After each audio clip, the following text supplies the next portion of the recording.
오늘 말씀의 주인공은 청지기입니다. 청지기.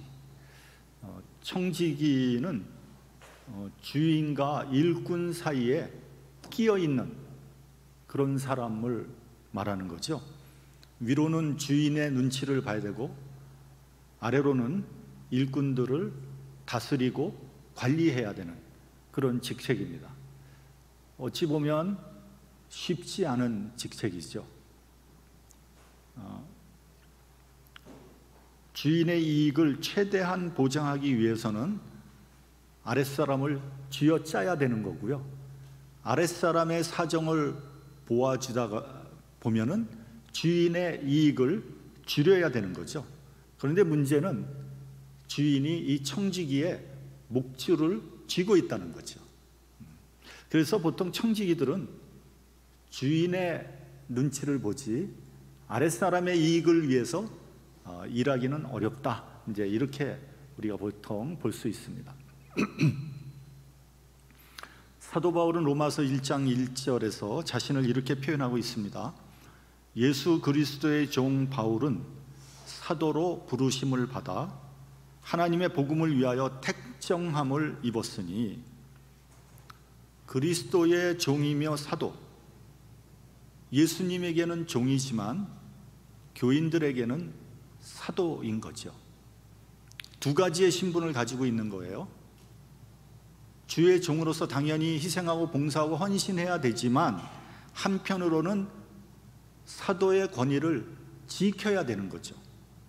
그래서 사도 바울의 서신서를 보면 자신이 사도라는 것을 계속해서 강조하고 있습니다. 그러니까 사도권을 적극적으로 방어하고 있는 거죠. 그 이유는 사도의 권위를 잃어버리면 지도력을 상실하게 되고요, 말씀을 전할 수 없고요, 주의 사역을 감당할 수 없기 때문에 그런 겁니다. 마찬가지로 목사는 주의 종이지만 교인들에게는 영적인 지도자가 되는 거죠.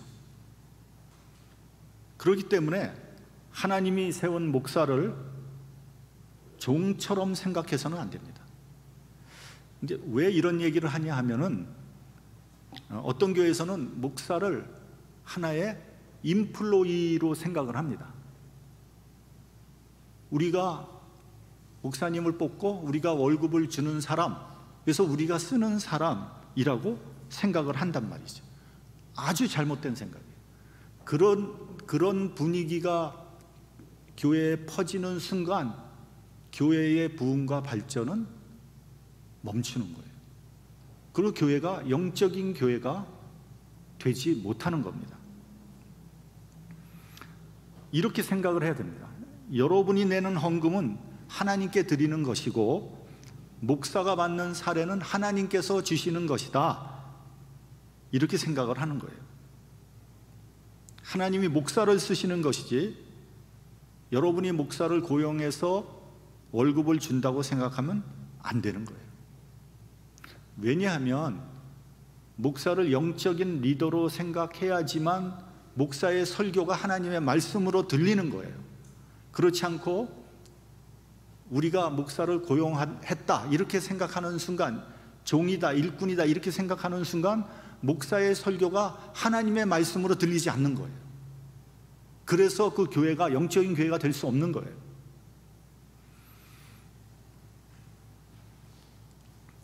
과거에 우리나라에서는요, 마름이라는 제도가 있었습니다. 마름 들어보셨죠? 네. 못 들어봤어요? 마름이라는 게 있습니다. 마름은 지주의 대리인으로 소장농을 관리하는 사람이에요. 그러니까 소장농으로부터 소장료를 받아들여서 지주에게 바치는 그러한 업무를 한 사람이에요. 그래서 마름은 소장농에게 절대적인 권한을 가지고 있었어요. 혹시 소장농이 농토를 빼앗기기라도 한다면 처자식을 먹여 살릴 수 없는 거예요. 그러니까 소장농에게 있어서 마름은 그야말로 갑 중에 갑인 것이죠. 그래서 마름은 온갖 편법을 동원해서 소작농을 수탈했어요. 지주에게는 뭐 날씨가 안 좋고 태풍이 불고 뭐 홍수가 나고 이래서 작황이 좋지 않다고 거짓말을 했고요. 소작농에게는 겁을 주고 협박해서 양쪽에서 부당 이익을 챙겼습니다. 그래서 마름이 중간에서 큰 이익을 보는 그런 구조가 되는 거죠. 그래서 마름은 악당의 대명사다, 이렇게 이제 우리가 이해를 하면 됩니다. 마름과 비슷한 사람으로 아전이 있습니다. 아전은 들어보셨죠? 아전. 아전은 사또 밑에서 모든 굳은 일을 도맡아하는 사람이에요. 사또는 그냥 점잖게 앉아만 있으면 되고요, 그 모든 일을 처리하는 사람이 누구냐? 바로 아전이라는 사람이죠.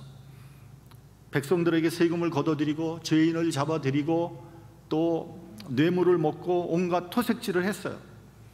뇌물로 걷어들이는 그런 물질 중에서 일부를 사또에게 상납하고 나머지는 자기가 다 착복을 했습니다. 그래서 아전들 등살에 살 수가 없어서 고향을 등진 백성들이 많았다, 이런 기록들이 많이 남아 있습니다. 그래서 어떤 역사학자는 조선은 아전 때문에 망했다, 이렇게 쓴 사람도 있습니다. 요즘에도요, 현대판 마름 아전들이 많이 있어요. 한국에 있는 미국 대사관에 한국인 직원들이 있습니다.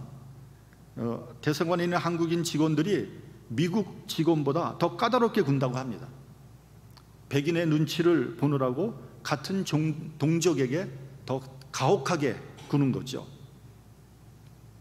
한국 사람이 출세를 해서 주한 미국 대사가 된 사람도 있었습니다. 그러면 아무래도 동족이니까 한국에 대해서 조금 더 유리하게 할 것 같은데 정반대예요. 한국인 미국 대사가 백인 대사보다 훨씬 더 미국 편에 서서 한국에 대해서 불리한 정책을 썼단 말이죠. 현재까지는 그랬어요. 현대판 마름입니다. 여기 시카고에도 양로원이 많이 있습니다. 양로원에 가면 우리 한국 노인들이 많이 계시죠. 근데 양로원의 주인은 대부분 유대인들이 많아요. 그러나 한국 노인들이 많으니까 한국인 직원들이 많이 있습니다. 그러면 한국 직원들은 한국 노인을 위해서 일해야 되잖아요. 그런데 가만히 보면 한국 노인의 대우나 복지를 위해서 일하는 것이 아니라 주인 편에서 일하고 있는 사람들이 많이 있단 말이죠. 뭐 다 그런 게 아니에요. 일부 그런 사람들이 있다, 이런 얘기예요. 아무리 한국 노인들이 빈민층으로 분류가 되어서 소셜 시큐리티에서 나오는 돈으로 양로원에 있지만 그분들이 거지가 아닙니다. 그분들은 엄연히 클라이언트죠. 고객이죠. 고객은 왕이라고 그러지 않습니까? 그러니까 양로원의 운영을 고객 위주로 해야 되는 거죠. 그런데 영어도 못하고 힘도 없고 돈도 없으니까 또 정부에서 나오는 돈으로 양로원에 있다고 한국 노인들을 무시하고 함부로 대하는 것을 보면 정말 화가 납니다. 자기들이 누구 때문에 월급을 받고 돈을 버는지를 모르는 거죠. 주객이 전도됐다고 말할 수 있습니다. 특히 주인 편에서 일하고 있는 한국인들을 보면 더 화가 납니다. 이들이 바로 현대판 마름이 아니고 무엇이겠습니까? 사실 우리 교회가 조금 좀 크고 능력이 되면은 우리 한인 노인들을 위한 양로원을 운영해 보면 어떨까 하는 생각을 한 적이 있습니다. 그래서 우리 연세 드신 어르신들의 마지막 가는 길을 보살펴 드리면 얼마나 좋을까, 그런 생각을 해봤습니다. 미국에 있는 대형 한인교회에서 해볼 만한 프로젝트인데 어느 교회도 양로원을 하는 교회가 없는 것 같아요. 유감이에요. 미국 교회들은 양로원 하는, 그 노인 아파트는 양로원 하는 교회들이 많이 있거든요.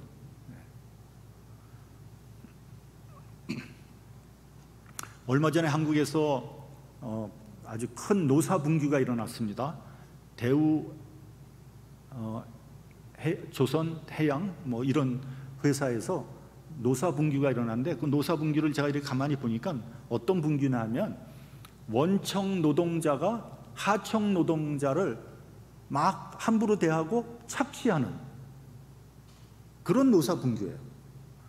그러니까 원청 노동자들이 하청 노동자들을 월급도 제대로 안 주고 막 가혹하게 대하고 인간 대우를 안 하는 거예요. 그래서 하청 노동자가 들고 일어난 거예요. 아니, 같은 노동자끼리 같이 좀 나눠야 되는 거 아닙니까? 이거야말로 현대판 마름이다, 이런 생각을 했습니다. 유대인의 지혜에서 탈무드를 보면 이런 말이 나옵니다. 인간을 평가하는 기준이 세 가지다. 첫째는 돈을 어디에 어떻게 쓰는지를 보면 그 사람을 평가할 수 있다는 거예요. 여러분, 나는 돈을 어디에 어떻게 쓰고 있습니까? 나를 위하여, 내 식구들을 위해서는 아낌없이 쓰면서 남에게는 단돈 10불 쓰는 것도 아까워한다면 그 사람의 인격은 말 하나 많은 거죠. 사치품을 사는 데는 수천 수만 달러를 쓰면서 월드비전에서 한 달에 35불씩 내서 가난한 나라 어린아이들 생명을 살리는 일에는 아까워서 못 쓰는 거예요. 부끄러운 일이죠. 하나님을 사랑한다고 하면서 하나님께 헌금하는 것을 아까워하는 거예요. 그러면 하나님을 사랑한다고 말을 하지 말아야죠. 사랑하는 사람에게 돈도 못 씁니까? 복음서에 내 보물이 있는 그곳에 내 마음이 있다고 말씀하고 있습니다. 둘째는 무엇에 빠져 있는 것을 보면, 그러니까 그 사람의 취미가 뭔가, 무엇을 즐기는가를 보면 그 사람을 알 수 있다는 거예요. 나는 시간과 돈을 어디에 가장 많이 쓰고 있습니까? 내가 가장 소중하게, 내가 가장 즐기는 일은 무엇입니까? 쓸데없는 일, 의미 없는 일에 내 시간과 돈을 쓰는 것은 인생을 낭비하는 거죠. 세 번째는 인내력입니다. 나는 얼마나 내 자신을 억제할 수 있는가 하는 겁니다. 나의 인내력은 시간이 갈수록 발전하고 있습니까? 발전은커녕 퇴보하고 있는 거 아닙니까? 우린 많은 경우에 후회합니다. 아, 그때 그런 말 하지 말았어야 됐는데, 그때 그 일 하지 말았어야 되는데, 그때 그 길을 가지 말았어야 되는데, 후회합니다. 그때 조금만 더 인내했더라면 그런 실수는 하지 않았을 텐데. 그런 후회는 참 고통스럽죠. 왜냐하면 돌이킬 수 없으니까. 아브라함과 사라의 경우를 살펴보면 하나님께서 그들에게 자손이 있을 것이라고 약속을 했잖아요. 근데 그거 기다리지 못하고 아브라함이 그만 하갈과 동침하는 바람에 이스마엘이 태어나지 않았습니다. 그 결과가 어떻게 됐습니까? 지금까지 이스라엘과 아랍 여러 나라들의 반목과 분쟁이 계속되고 있지 않습니까? 얼마나 파괴적인 결과가 나타났습니까? 저도 몇 주 전에 어떤 일로 상당히 분노한 적이 있었습니다. 최근에 제가 그렇게 분노한 적이 없거든요. 저 분노 잘 안 하거든요. 근데 분노했어요. 제 나름대로 좀 분노할 만하다 해서 분노를 했는데 그 뒷맛이 아주 씁쓸했어요. 조금 더 참을 걸, 분노하지 말 걸. 목사가 분노를 해서 덕이 되지 않았습니다. 아직도 많이 모자르구나, 후회했습니다. 여러분, 오늘 본문의 이야기는 이런 겁니다. 1절을 보면 부자에게 청지기가 있어요. 근데 이 청지기가 주인의 소유를 낭비한다는 소문이 주인의 귀에 들렸어요. 그래서 주인이 청지기를 불러서 물어봅니다. 나 이런 얘기가, 네가 내 것을 낭비한다는 소리가 들리는데 어찌 된 거냐? 네가 하던 일을 내가 낱낱이 한번 계산해 보겠다. 만약에 이 소문이 사실이면 너는 청지기 직에서 해고될 것이다. 그런데 그 소문이 사실이었어요. 청지기는 주인의 뜻을 어기고 주인 것을 자기 마음대로 사용을 한 거예요. 주인의 재산을 낭비한 것을 넘어서 횡령을 한 거예요. 이제 주인과 계산을 하면 자기의 비리가 다 드러나게 됐어요. 청지기직에서 파면될 것은 너무나 뻔한 사실입니다. 자, 그러면 이제 어떻게 할 것인가? 3절을 보면은요, 이제 내가 무슨 일을 할 수 있겠는가? 땅을 파자니 힘이 없고 빌어먹자니 부끄럽구나. 그는 국리 끝에 주인에게 빚진 자들을 다 불러 모았어요. 그리고 한 사람 한 사람에게 물어봅니다. 당신은 주인에게 얼마 빚졌습니까? 한 사람이 말합니다. 나는 기름 100말입니다. 아, 그래요? 증서 가지고 오세요. 내가 기름 50말. 이렇게 고쳐줍니다. 또 한 사람이 물어봅니다. 당신은 얼마 빚졌습니까? 아, 나는 쌀 100석, 쌀이 아니라 밀이죠. 밀 100석 빚졌습니다. 아, 그래요? 증서 가져오세요. 80석. 이렇게 써줬어요. 청지기는 한술 더 뜬 거예요. 주인의 것을 가지고 자기가 아예 그냥 인심을 다 쓰는 거예요. 아주 고약한 청지기입니다. 요즘으로 말하면 삼소 위조의 사기 횡령범이에요. 주인 것을 제 마음대로 썼으니, 사기를 쳤으니 이 사람은 정말 나쁜 사람이죠. 그는 게으르고 진실하지 못했어요. 만약에 여러분이 주인이라면 이런 청지기 어떻게 하겠습니까? 당장 내쫓든지 아니면 감옥에 집어넣었을 거예요. 우리 본문 8절을 같이 봉독하겠습니다. 본문 8절. 자, 시작. 주인이 이 옳지 않은 청지기가 이를 지혜 있게 하였으므로 칭찬하였으니 이 세대의 아들들이 자기 시대에 있어서는 빛의 아들들보다 더 지혜로움이니라. 아니, 이게 어떻게 된 겁니까? 이 옳지 않은 청지기를 지혜 있다 칭찬했다는 거예요. 아니, 여러분, 이게 말이 됩니까? 이게 어떻게 된 거예요? 여러분, 우리가 이 이야기를 윤리적인 법적인 관점에서 보면 안 된다는 것을 우리에게 말해주고 있는 거예요. 여러분, 인간관계가요, 인간의 일이요, 전부 윤리적으로 법적으로 따져서 한다면 안 되는 일도 있다는 것을 알아야 됩니다. 물론 윤리적으로 법적으로 보면 잘못된 사람이에요. 이 사람은 사기꾼이에요. 그러나 이 청지기는 결정적인 시기에 지혜로웠다는 거예요. 따라서 우리는 좀 더 깊이 있게 실질적인 측면에서 본문을 해석해야 됩니다. 그러면 이 청지기가 어떤 면에서 지혜로웠는지를 한번 생각해 보기를 원합니다. 첫 번째, 이 청지기는 마지막이라는 것을 알았다는 거예요. 지금까지 그는 주인 것을 자기 것으로 생각을 했어요. 주인으로부터 받은 모든 것들, 다시 말하면 물질, 기회, 지식, 지혜, 젊음, 능력, 또 뭐가 있습니까? 건강, 이런 것들이 다 자기 것으로 알고 자기 마음대로 쓴 거예요.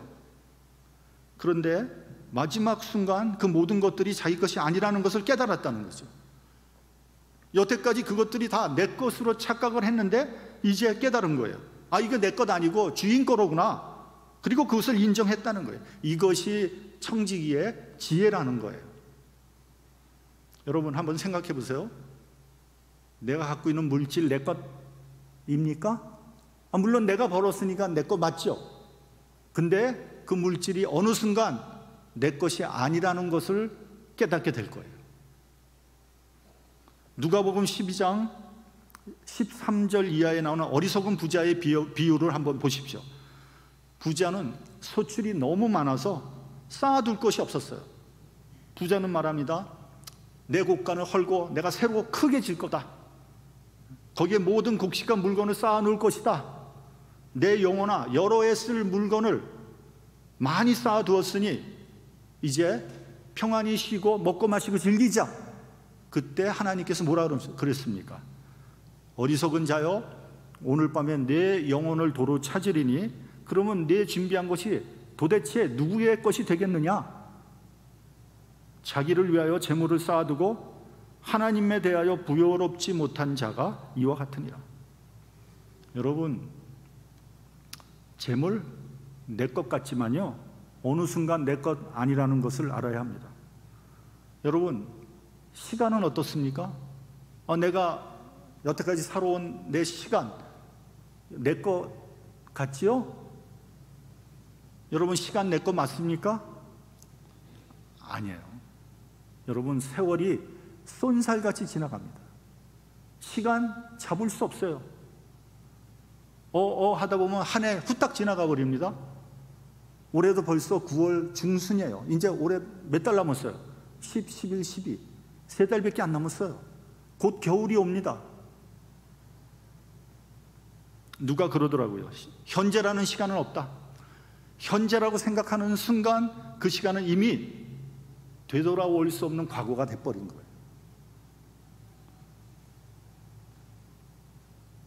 그러므로 시간도 내 것이 아닙니다. 시간을 지금 내가 의미 있게 쓸 때 그 시간이 바로 내 시간이에요. 그래서 헬라어에서는 시간이란 개념을 두 가지로 표현하고 있지 않습니까? 첫 번째 뭡니까? 크로노스. 두 번째 카이로스. 크로노스는 뭡니까? 그냥 속절없이 그냥 지나가는 시간이에요. 나는 그냥 시간의 편승에 있는 거예요. 그 시간 내 시간 아니에요. 카이로스는 하나님의 시간이라는 거 아닙니까? 내가 의미 있는 일을 할 때, 내가 값지게 그 시간을 쓸 때 그 시간이 바로 내 시간이라는 거죠. 여러분 젊음, 지혜, 능력, 지식 다 마찬가지입니다. 곧 없어집니다. 그런 것들이 다 지금 내 것 같지만 내 것 아닙니다. 청지기는 그 진리를 깨달았다는 거예요. 그래서 지혜가 있다는 겁니다. 우리 주변을 되돌아보면요, 이 진리를 깨닫지 못하고 죽는 날까지 내 것 집착하다가 결국 허무하게 죽는 어리석은 사람들이 많이 있습니다. 평준화의 법칙이라는 게 있습니다. 평준화의 법칙. 그러니까 어느 정도 나이가 되면요, 지식, 부, 미모, 건강 다 평준화된다는 거예요. 그러므로 여러분 여성분들 너무 미모에 집착하지 마세요. 그것도 어느 시간 지나면 다 똑같아져요. 여러분, 잘나고 못난 거 없어요. 다 똑같아져요. 저 1970년대인가요? 그때 정말 불란서의 정말 미녀 여배우, 아름답고 고상하고 너무 이쁘게 생긴 여배우 하나 있었죠? 누군지 아세요? 네? 마릴린 먼로? 아니, 불란서 배우요. 불란서. 네? 누군지 아세요? 벌써 불란서 배우면 딱 나와요. 까트리누 드네프. 정말 우아했잖아요. 정말 고상, 보면 진짜 무슨 왕비 같잖아요. 근데 얼마 전에 뉴스에 나왔어요. 78살이래요. 그냥 할머니예요. 하나도 안 이뻐. 똑같아졌어요. 그렇게 이쁜 사람이, 그렇게 고상한 사람이.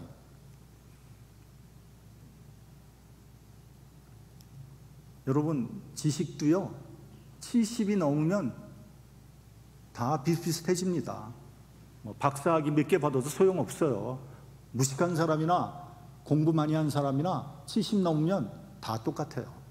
그래서 너무 잘난 척할 필요 없어요. 둘째, 청지기는 자신의 잘못을 인정했다는 거예요. 주인은 내가 한 일을 한번 셈해보자, 청지기 사모를 계속하지 못한다고 했을 때 변명하지 않았어요. 주인님, 그 소문 잘못된 겁니다. 제가 다시 한번 열심히 해보겠습니다. 기회를 한번 주십시오. 그러지 않았어요. 너 청지기 사모 그만해라, 중지하라고 했을 때도 그대로 따랐어요. 구구한 변명 늘어놓지 않고요, 자신의 잘못을 쿨하게 인정하는 것, 그것이 중요한 거예요. 그것이 뭔지 아세요? 그것이 바로 회개예요. 회개. 내 잘못을 쿨하게 인정하는 것. 사람들은 자기의 잘못 인정 안 하거든요. 구체한 변명을 늘어놓거든요. 누구 때문에 이렇게 됐습니다. 책임을 자꾸만 전가시키거든요. 그래서 회개하지 못하고 새로워지지 못하는 거예요. 변명하지 않고 자신의 잘못을 인정하고 사실을 사실대로 인정하는 것이 지혜예요. 그게 지혜로운 사람이에요. 긴데 자꾸만 아니라고 막 그리고요, 자꾸만 변명하고 어리석은 사람이에요. 세 번째, 청지기는요, 남아있는 기회를, 마지막 시간을 최선을 다해서 지혜롭게 사용하고 있는 거예요. 여러분, 지나간 것은 지나간 거예요. 안타까워하고 후회한다고 해서 지나간 시간이 되돌아오지 않습니다. 나에게 남아있는 것을 계산하고 선용하는 사람이 지혜 있는 사람이에요. 시편 90편에 이렇게 말씀하고 있습니다. 우리의 연수가 70이요 강건하면 80이라도 그 연수의 자랑은 수고와 슬픔일 뿐이요 신속히 가니 우리가 날아가나이다. 우리에게 우리 날 계수함을 가르치사 지혜의 마음을 얻게 하소서. 여러분, 나의 남은 날을 계수할 수 있는 사람, 그 사람이 지혜 있는 사람이라는 거예요. 특히 여성분들은 젊었을 때는 남편 뒷바라지하고 애들 또 키우느라고 정신이 없잖아요.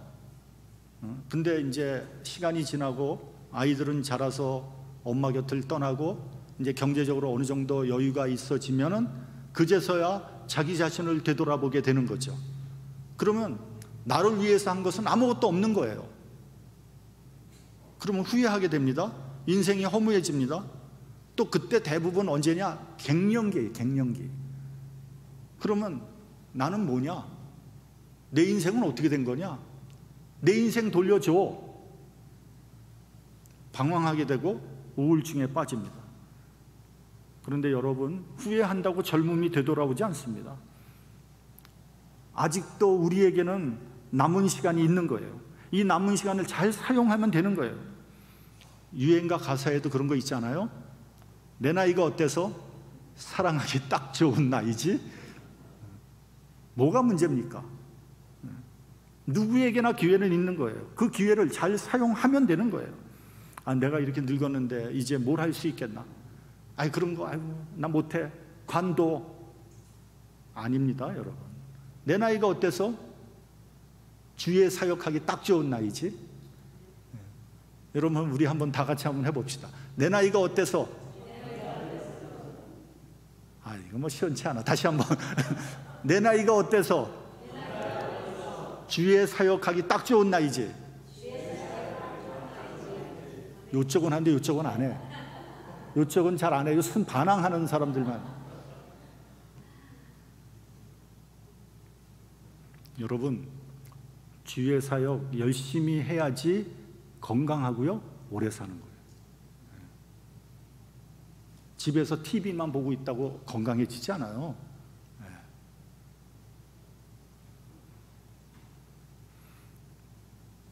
그 기회마다 놓치면 정말 후회하게 될 것입니다. 하늘나라 가면 다들 금 연류관 쓰는데 나는 쓸 게 없어서 개털 모자 쓰고 있으면 어떻게 되겠어요? 마지막으로 청지기는요, 주인의 마음을 읽을 줄 아는 사람이었어요. 주인은 착한 사람이었고요, 사랑과 자비가 풍성하신 분이었어요. 주인은 주기를 즐겨 하시는 분이고요, 심지어는 자기 자신까지 주신 분이에요. 비록 방법은 좋지 않았지만 청지기는 주인의 뜻을 알았고요, 그 뜻을 받들어 시행했어요. 청지기가 앞으로 나의 인생은 어떻게 되나, 나는 어떻게 살아야 되나 걱정하고 고민하지 않았어요. 주인의 뜻을 알고 실행한 거죠. 그것을 주인은 지혜롭다고 한 것입니다. 여러분, 지혜로운 사람은 어떤 사람입니까? 내가 처한 현실을 알고 있는 사람이에요. 내가 지금 해야 할 일, 하지 말아야 할 일을 무엇인지 아는 사람이에요. 어떤 사람은요, 내가 할 수 없는 일은 할 수 없다고 안 하고 내가 할 수 있는 일은 시시하다고 안 해요. 결국은 보면 아무것도 안 하는 거예요. 게으르고 어리석은 사람이에요. 내가 지금 무엇을 얻었고 무엇을 잃었는지, 무엇을 할 수 있고 무엇을 할 수 없는지 분별할 줄 아는 사람, 나에게 주어진 한계에 대하여 스스로 판단할 줄 아는 사람이 지혜로운 사람이에요. 여러분, 남은 시간 우리는 무엇을 해야 합니까? 지난 일들, 지나간 사건들 후회하고 되돌아봐 봐야 소용없어요. 비록 지난 시간은 진실하지 않았고 부지런하지도 못했지만 이제 남은 시간 지혜로운 사람이 되어야 됩니다. 마지막 기회를 지혜롭게 써야 됩니다. 우리 모두는 시한부 인생을 살아가는 사람이에요. 종말이 시시각각 다가오고 있습니다. 종말이 되면 우리 모두는 하나님 앞에서 계산하게 될 것입니다. 나는 무엇을 내놓을 수 있습니까? 아직도 우리에게 기회는 남아 있습니다. 남은 기회를 잘 사용해서 착하고 충성된 종이라는 칭찬을 듣는 저와 여러분들이 되시기를 주님의 이름으로 축원합니다. 기도하겠습니다.